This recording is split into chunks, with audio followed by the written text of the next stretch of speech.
You don't have a knowledge problem. You have a strategy problem. And every diet that you've tried has been making it worse.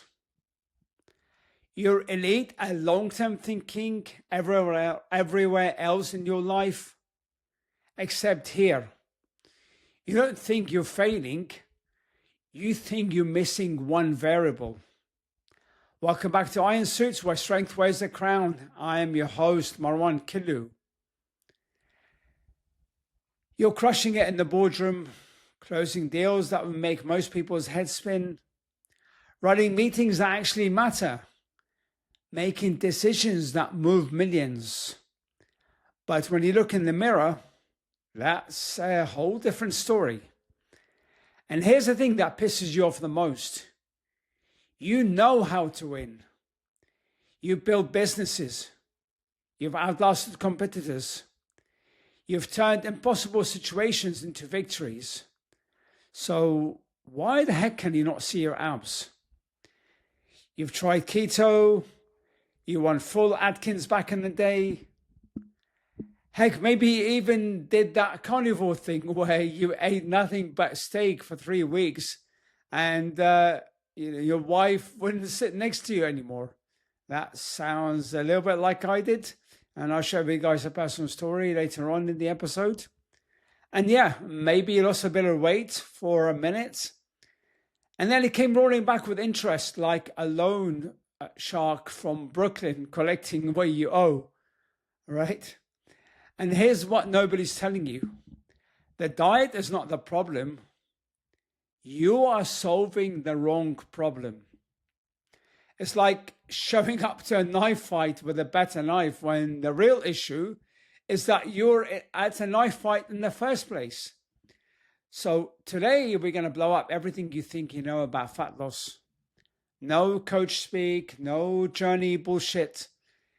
It's just the truth about why diets fail high performers like you and what actually works when you're running a company and trying to run a six-pack at the same time. Let's go. Let me tell you a story. A few years back, I watched the same pattern play with a tech CEO. Sharp, decisive, kind of guy who would dissect a balance sheet in a minute and spot market shifts before they showed up in headlines. And 3 months out from his daughter's wedding, the goal was simple. Drop 30 pounds. He'd already run the full circuit. Keto left him foggy.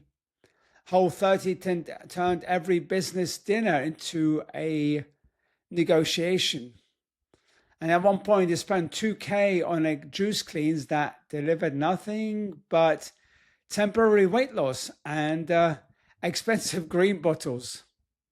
And every approach worked briefly, then failed the same way. Not because of effort, not because of discipline, and not because of money either. The resources were unlimited. The outcome never changed. Eventually, every conversation landed in the same dead end. What's the next thing I can try?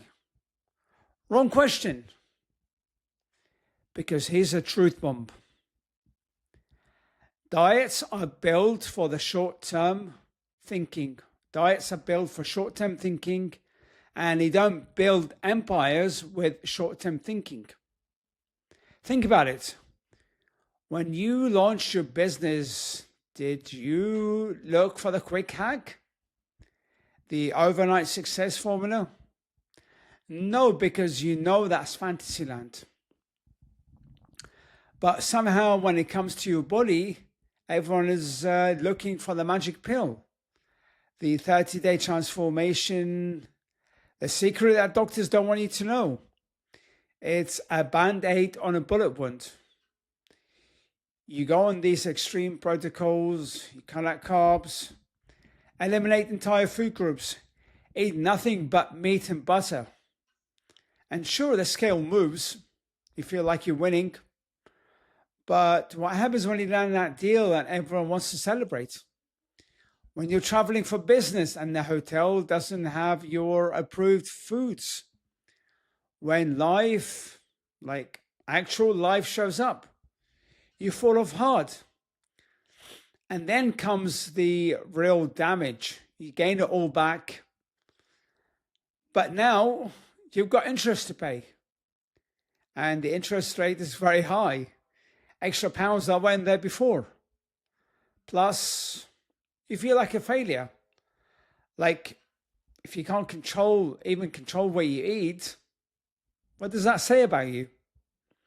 You know, it's the binge restrict binge cycle, and it's killing your progress more than that client dinner ever could. The diet is a band-aid, and you're wondering why the wound keeps bleeding. Effort without strategy is noise, and diets are the loudest noise in fitness. So I said I'll tell you guys a personal story. Back in the day, oh gosh, I could write a whole book about the stuff that I did. I used to avoid the holy bread at church. No, I fucking kid you not. Okay, I used to avoid the holy bread at church. I used to go in and take it in my hand and then like put it in my pocket, take it from the priest, make some sort of gestures with my mouth like I'm eating it, put it in my pocket once I went back to my chair. Right, and or sometimes my wife would walk next to me and I'll like give it to her afterwards, and then I'll go smash the Dominoes, right? Large pepperoni passion and a tub of 500 ml Haagen-Dazs, 3,500 calories and like maybe even more, maybe 4,000 calories. I don't know. In like 20 minutes, right? And here I am going low carb. And then I like beat myself up for it and wondering, you know, why the fuck I'm not losing any weight, or why the heck I was just like binging, right? So it's exactly what I just told you guys about.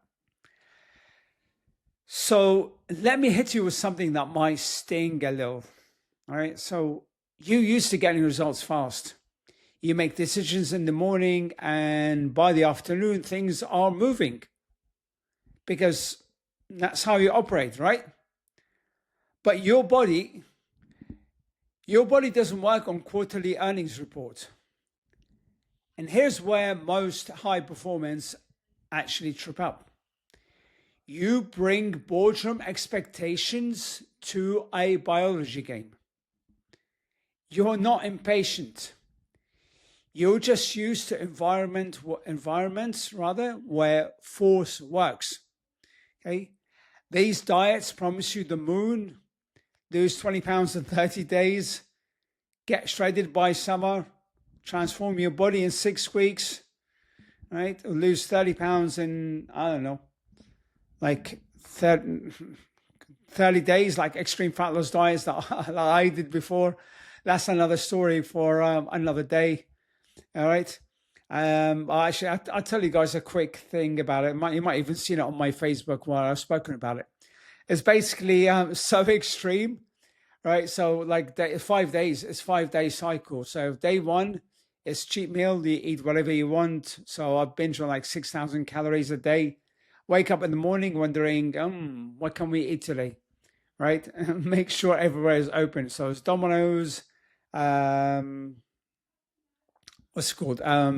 Chips, Five Guys, burgers, biscuits, ice cream, okay? Everything else. Day two is a fast day.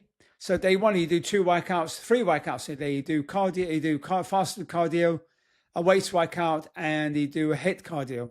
Day two is fast day where you don't have anything at all, just water and coffee, black coffee. You do 3 workouts again, fast cardio, followed by weights workout, followed by HIIT. Day 3 is protein only, where you only eat protein, no fats at all. Okay, and you have two workouts. You have weights workout, then HIIT cardio, and then day 4. Is it day 4? Day 4? No, sorry. Let's start again. Day 1 is the cheat day. Day 2 is fast day. Day 3 is shake only day. So you only have protein shake 3 times a day.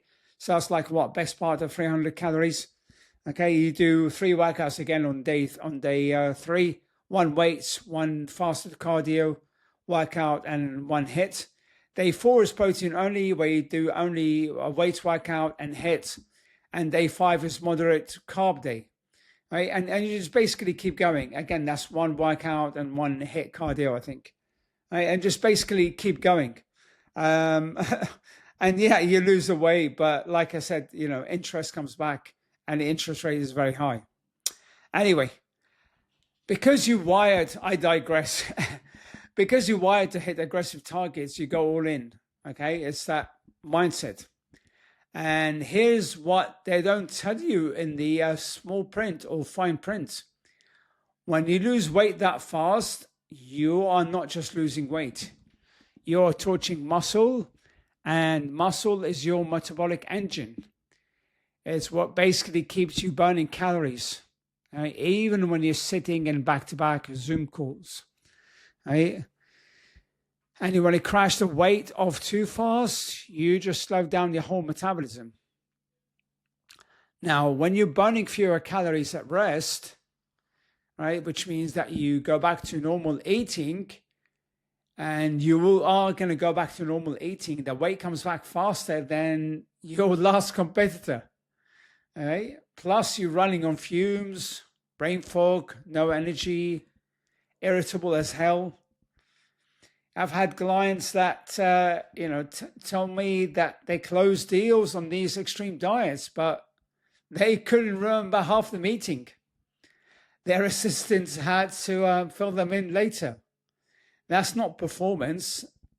That's a survival mode. Quick weight loss is like mortgaging your metabolic future for a temporary win. And you didn't get where you are by trading long-term assets for short-term gains, did you? All right, so let's talk about the mental prison that these diets lock you in. You start some new protocol. Suddenly there are good foods and bad foods. Angels and demons on your plate. All right, chicken breast, good. Bread, straight to hell. Avocado, depends what kind of diet guru you're following this week. So yeah, bread, definitely throw away. Oh no, we can't eat bread, And when you go into restaurants, that's a big, what's it called? That's a big problem, because you go in there and you're like hungry, like, I just want the bread. I just want the bread. I remember turning down bread, like, I talked about the holy bread, but also bread in the restaurant, like my life depends on it, So like this black and white thinking, it's pretty toxic, because here's what happens. You're at a business lunch, the kind of like where entrees start at $65. Everyone is ordering normal food, but you're sitting there with your sad salad, no dressing, feeling like a monk who took a vow of deliciousness.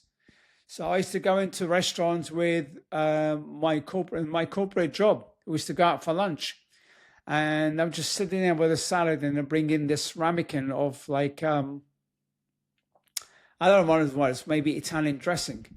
And I never used to put it on. They're like, olive oil? Like, nah, thanks. Salt? Nah. Eating bland salad, right? Eating just like lettuce and tomato and rocket without any fucking like dressing, olive oil. And it just tasted horrible, right? And then they bring me a burger, and I'll take out the bun, and they'll just eat the burger by itself. And everyone is just looking there. And one guy is like... thinking, saying, I don't know, he said something about like being hit by a bus or something, making a joke, which was pretty funny. But anyway, so meanwhile, you just authorized a 6-figure marketing spend without blinking. But a piece of bread, and that's sort of where you draw the line on risk, right? And then Friday night hits. You've been perfect all week. Yes, I've been good this week. and suddenly that bad food is calling your name. It's not even about hunger anymore. It's about rebellion, right? About breaking out of that food jail. So if you eat the pizza, you eat the pizza, not if you eat the pizza. And then you don't just have 2 slices. You have 6, plus the breadsticks and ice cream. Because screw it, you just already failed, right? Might as well go all in. So when I benched on the pizza and the ice cream, it was rebellion. My body was fighting back. Like, fuck you, right? And that's what he's saying. It's no longer about having 1 pizza, 1 slice or 2 slices. There's 10 slices and the ice cream. And after that, I was like, oh, shoot, what did I just do? Right? And then comes the guilt, the shame, the I'll start again Monday promise that you made 1,000 times. The restriction creates the binge. The diet created the problem it's claimed to solve. The restriction creates the binge. The diet created the problem it claimed to solve. You don't binge because you're hungry. You binge because restriction is the only time food feels powerful. I've watched some of the sharpest operators I know lose all rationality around food. Not because they're weak, but because restrictions turns food into a loaded weapon. And that's not a nutrition plan. That's an eating disorder with a marketing budget. You're not building a better relationship with food. You're building a worse one. Here's something that should be obvious but gets ignored constantly. You're not everyone else, and everyone else isn't you. What works for your body who does CrossFit 5 days a week is not going to work for you when you're traveling 3 weeks a month. What works for that influencer on Instagram who has a personal chef and no actual P&L to worry about won't work for you when you're jumping between time zones and living on airport food. You've probably got a financial advisor who customizes your portfolio, a lawyer who tailors contracts to your specific needs, maybe even a tailor who makes your suits fit your body. Maybe you wear bespoke suits. But somehow with fitness, you're supposed to follow the same plan as everyone else. But these diets, they don't care about your reality. Keto doesn't ask if you're Italian and your family shows love through pasta, right? Just like being an Arab who family love carbs. They don't know what they don't know what protein is. I'm an Arab, by the way, from Arab origin. My parents didn't know what protein was. I had to have a self-education on protein. Carnivore doesn't care if you travel to Asia quarterly for a business. And the Whole30 doesn't give a damn that your biggest deals get closed over dinner and drinks. They offer you a template, a formula, a one-size-fits-all solution. And you know what happens with one-size-fits-all? It fits perfectly, it fits nobody perfectly.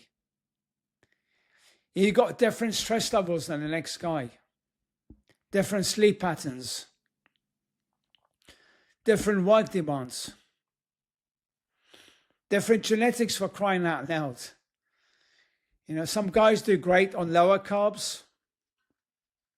Others turn into zombies. Some people can fast until noon, no problem. Others need breakfast or they're useless. The diets don't ask these questions. It just hands you the rules and expects you to comply. But you can't force fit the generic solution onto a specific problem and expect it to work long term. Your business has a unique strategy because your market, your team, your strengths are unique. Your nutrition needs the same approach. All right, here's where most diets completely drop the ball. They're so obsessed with what you eat that they ignore everything else that matters. You're getting 5 hours sleep because you're closing a deal in Singapore while living in New York. Your stress is through the roof. You haven't worked out in 3 weeks because your schedule has been chaos. But sure, the problem is that you ate bread. Come on, man. Like, fat loss isn't a food problem. It's a life problem. I can't tell you the number of times that I've had clients come to me religiously following their meal plan, and they're not even losing a pound. Then ask about their week. How's sleep? All right. What's all right?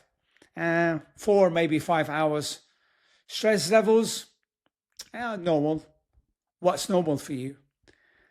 I'm about to fire somebody. I'm going to launch a new product, and my biggest client is threatening to walk. So, Tuesday, when was the last time you moved your body? Does walking to my car count? And they're wondering why the diet isn't working. Listen, when you're chronically stressed, your cortisol is jacked. That alone makes fat loss harder. When you're not sleeping, your hunger hormones go haywire.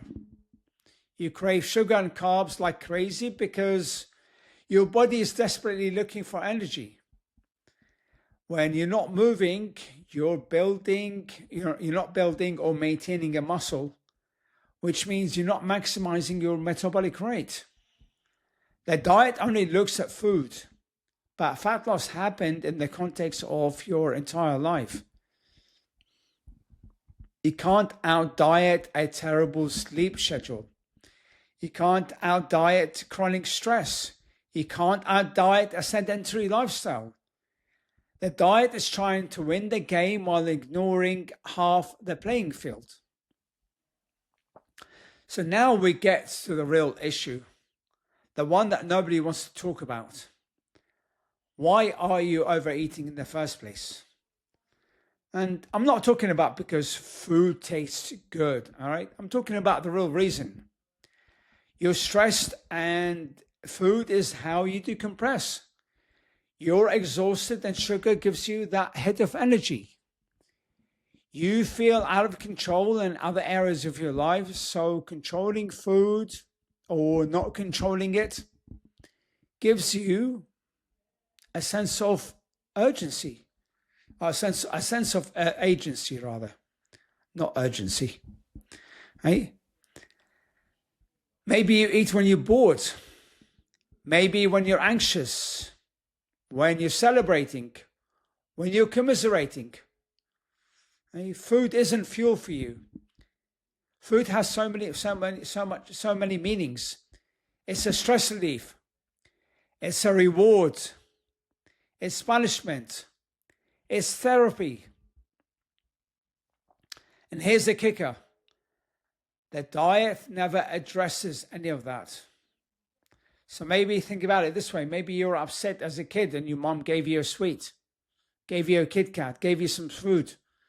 Maybe she made you hot chocolate like we did for my son. When he was younger, he loved hot chocolate. Oh, let's go and get ice cream. Let's go and have a hot chocolate. And of course, without realizing, that pattern subconsciously builds in their brain. So every time they are sad, they expect food, right?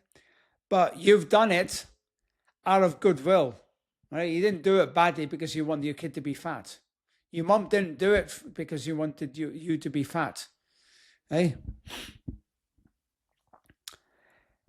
So the diet never addresses any of that. It just tells you to eat chicken and broccoli. It pretends like it's going to solve everything.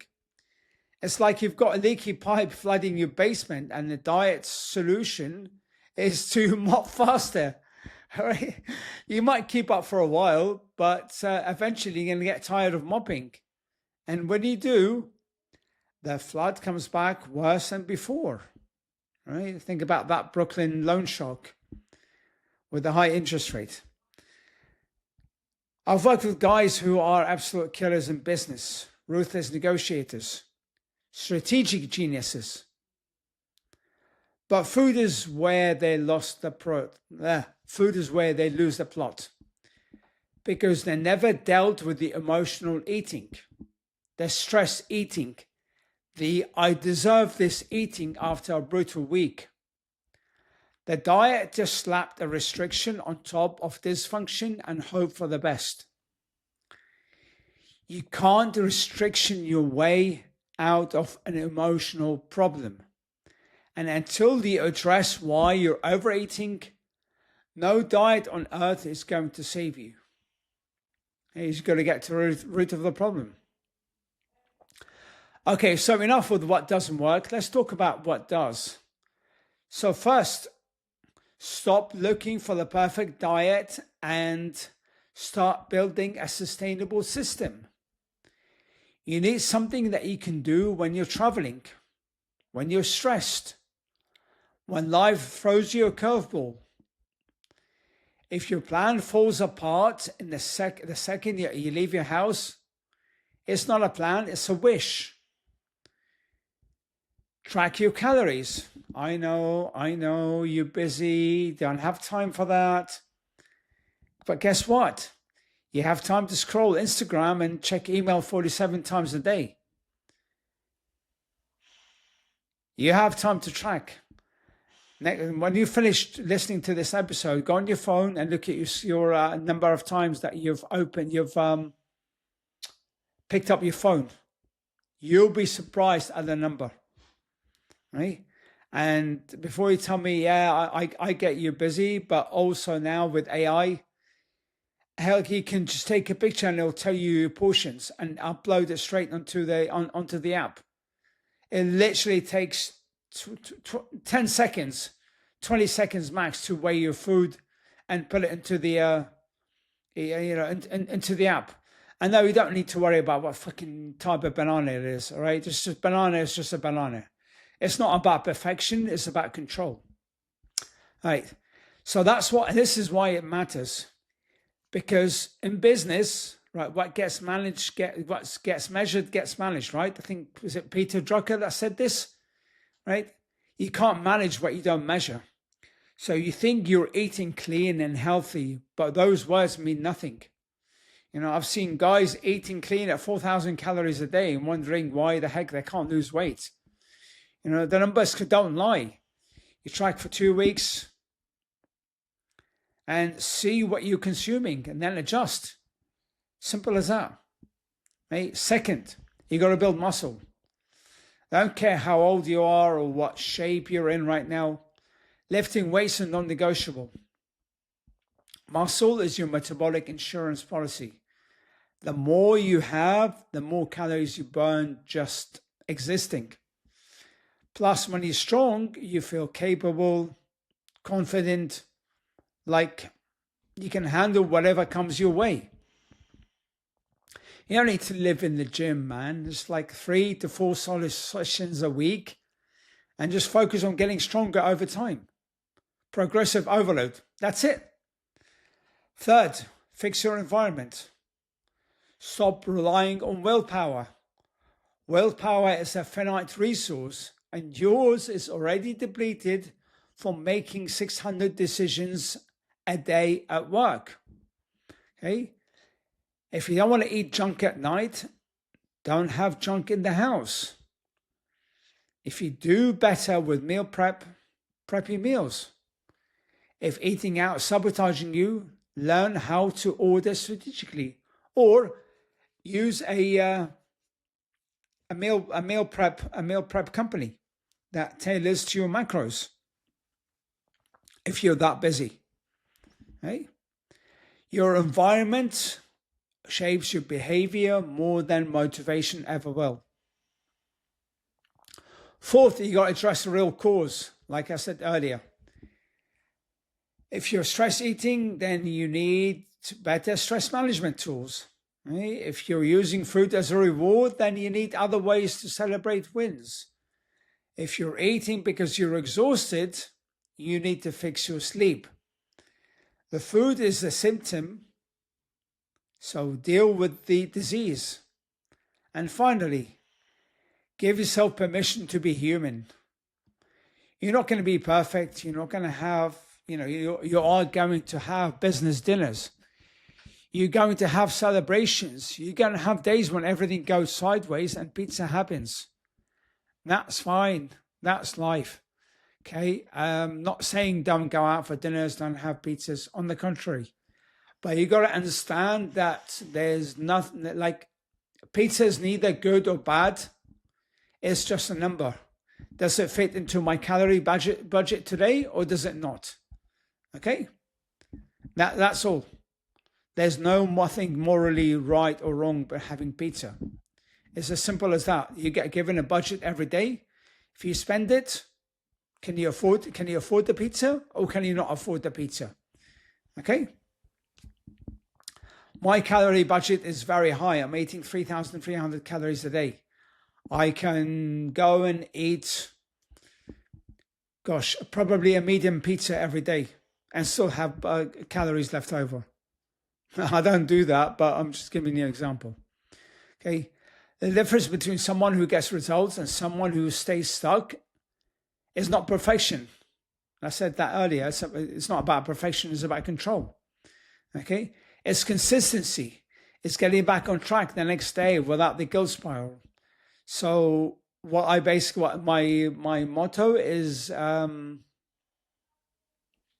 was that I said? Never miss twice. Okay? Never miss twice. So if I make a mistake one time, or not make a mistake, if I go over my calories that day, then I make sure I don't go over my calories the next day. If I don't work out that day, then I make sure that the next day I head my workout. Okay? It's simple as that. If I don't walk one day, then I make sure the next day that I'm walking, I'm heading my step. Never miss twice. Okay? It's what you do most of the time that matters.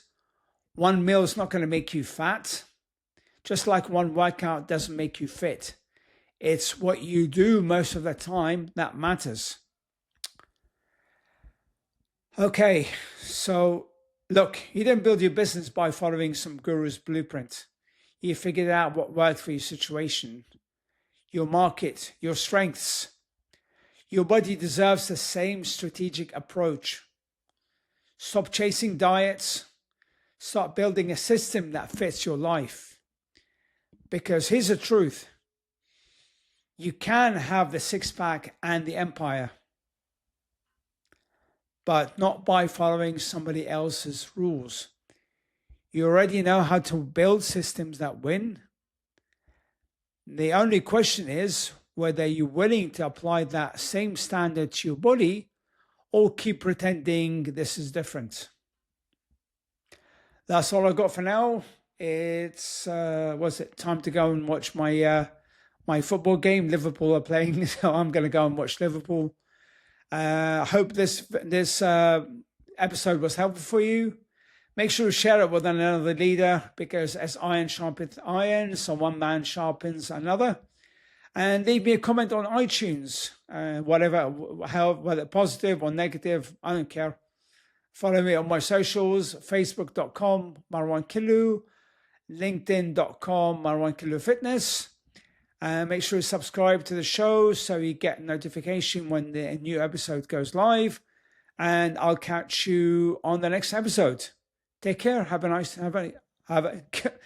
good rest of your day.